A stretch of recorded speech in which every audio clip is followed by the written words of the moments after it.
warning information for the following areas in Maine: Central Somerset, Franklin, Southern Franklin and Southern Oxford, and in New Hampshire, Northern Carroll.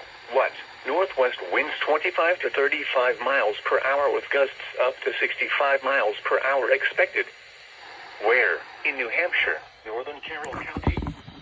In Maine, Northern Franklin, Central Somerset, Southern Oxford and counties.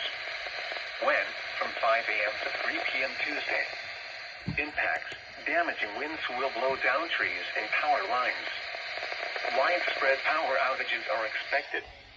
Travel will be difficult, especially for high-profile vehicles.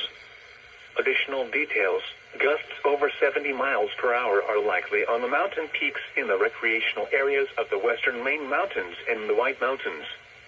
People should avoid being outside in forested areas and around trees and branches. If possible, remain in the lower levels of your home during the windstorm and avoid windows. Use caution if you must drive.